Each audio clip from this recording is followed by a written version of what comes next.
Hello, I'm Annette Young and welcome to the 51%, a show about women reshaping our world. Coming up, despite being outlawed by the government, female genital mutilation shows no sign of abating in Guinea. We take a look at the battle to end a deeply rooted tradition.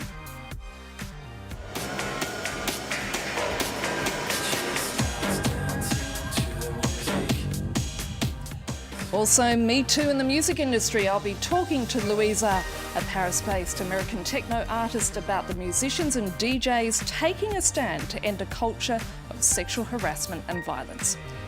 And Born to be Free, the Tunisian female bikers taking to the road to challenge stereotypes in the North African country.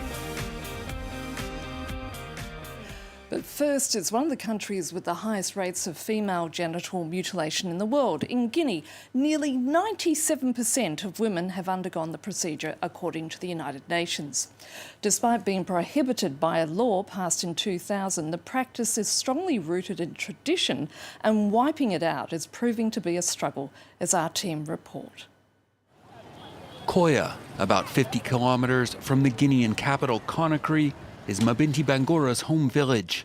The mother of two was subjected to female genital mutilation here as a teenager. She's still living with the after effects. I had complications during my first pregnancy. The doctor told me it was due to mutilation. I blame my parents a lot. My advice to other women: never do the same thing to their children. Female genital mutilation has been banned in Guinea for more than 20 years, but the rate of women subjected to it has not gone down. According to the UN, 97% of women here are victims. Armed only with their convictions, the Young Girl Leaders of Guinea, a women's rights NGO, are trying to change mentalities. This former nurse is attentive to the girls' message, but the door-to-door visits don't always go so well. Some families don't accept us at all. They won't listen to anything about mutilation, especially the religious ones. Some even chase us away when we start talking about it. Today, women who once conducted such procedures are now raising awareness against them. As matriarchs, they're respected in their communities. Here, a few repentant women get together. Haja Kamara practiced female genital mutilation for over 30 years. Today we have regrets. We pity the girls on whom we performed the procedure. But it was the custom. Imagine the pain when you take a blade to cut the flesh of a human being without anesthesia.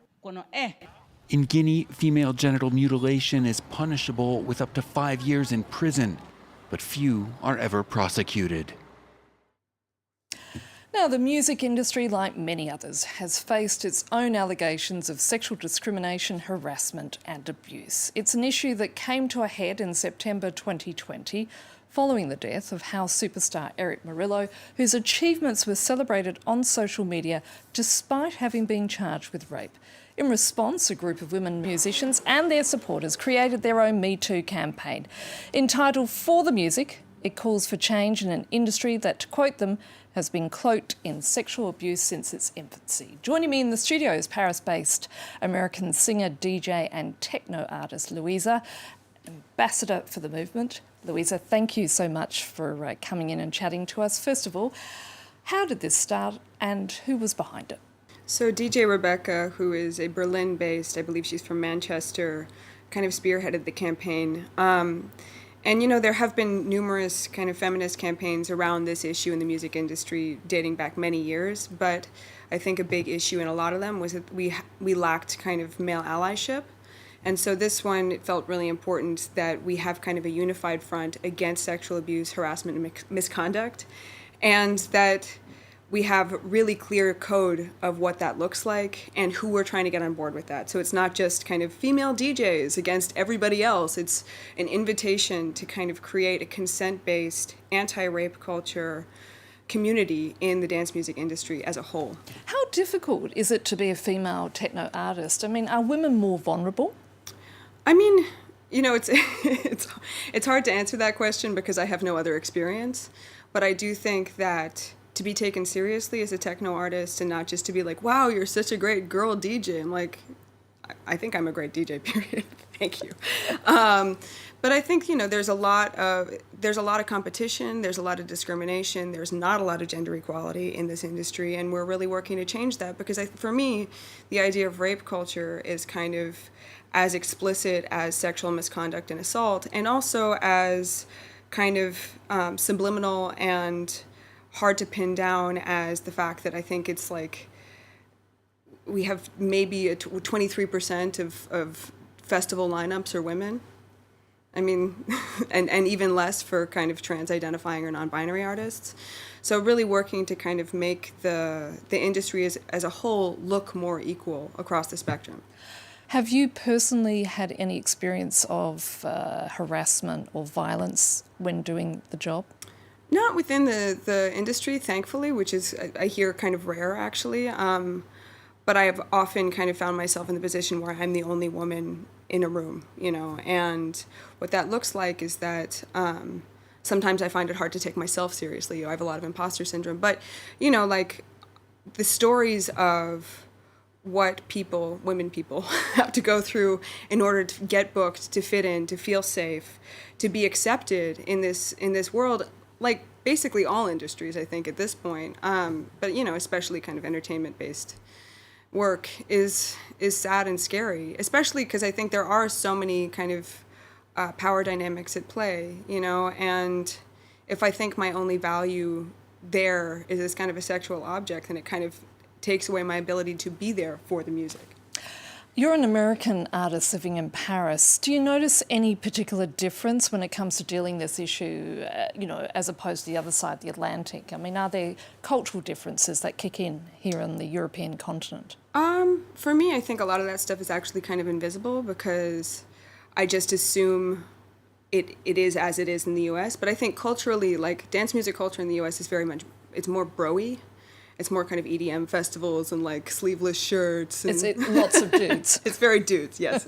Very dude-centric. And like if women are there, they have like pasties on and like tiny shorts and like body glitter. And that's outside of kind of huge techno festivals. That's not necessarily the culture here, but it doesn't change the fact that kind of in order to be... and actually I have to say that there is an evolution of incredible, like very...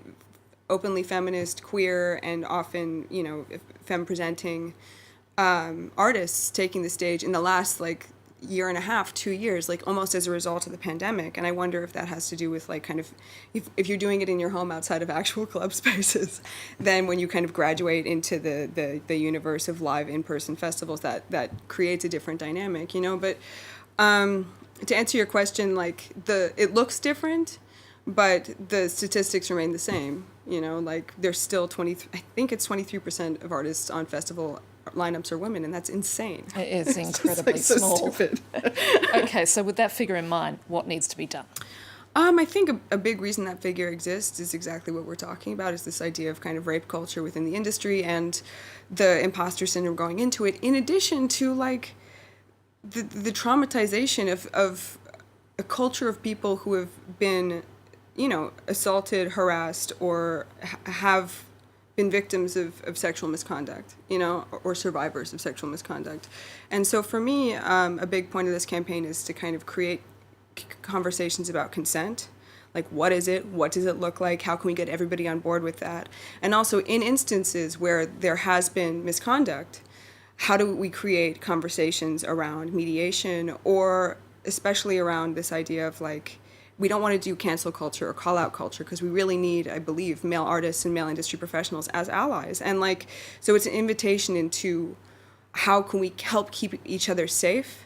How can we help educate people who might not know what that looks like? Because again, you were saying it's a socialization issue. And how can our industry become leaders in what this looks like across the world? Because like, as we mentioned, France is just coming back into clubs and live venues opening up, which is very exciting. And hopefully this campaigns like this and having the time and space to kind of learn new behaviors in this specific area create a safer space for all of us in the dance music community. Louisahhh, thank you so much for coming in. It's been great speaking to you. A delight. Now, when you think about biker gangs, what's the image that comes to mind? Groups of leather-clad men hanging around in bars? Well, that may be the popular image in the media, but the reality is there are women who love motorcycles too, including one group who's making headway in a country that you might not expect. Meet Tunisia's Queen Bikers. A bike ride on a beautiful winter day, a familiar sight along Tunisia's shorelines. But this is no ordinary biker group. The Queen Bikers is the country's first such club, just for women. The idea came when we were still separated. Every woman owned a motorcycle, but was alone. Khadija came and got us together. She looked for us on social media and found every person in the area.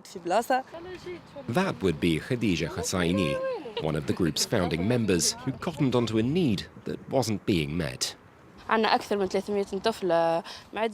There are more than 300 women who have a motorcycle driving license in Tunisia and do not practice this sport because they do not feel safe, because they do not want to drive with men and want an all-female group. So this is our goal, to establish a club for women only. The Queen Bikers certainly have pedigree too. Among their members, they count Tunisia's first female motocross champion. Shaima Benamou wants to challenge existing stereotypes and change perceptions of women, particularly on motorcycles. Society is always afraid of a woman who drives a motorcycle or a woman who drives a car. But in fact, it is possible to be better than men in driving. Better than men in many things, even in rally competitions. A woman can achieve better ranking than a man. Shaima was lucky enough to have parents who supported her in what she loves, and she wants everyone to have the same chance to taste the open road. When I ride a motorcycle, I have a different feeling. All the pressure in my life goes away. I don't feel like I'm in this world. On the road, I feel complete freedom. Freedom and change in Tunisia, 1 mile at a time. And that's it for now. You can also connect with us via our Facebook page, that of course being France24.51%, or do send us a tweet at _51%. So until our next show, bye for now.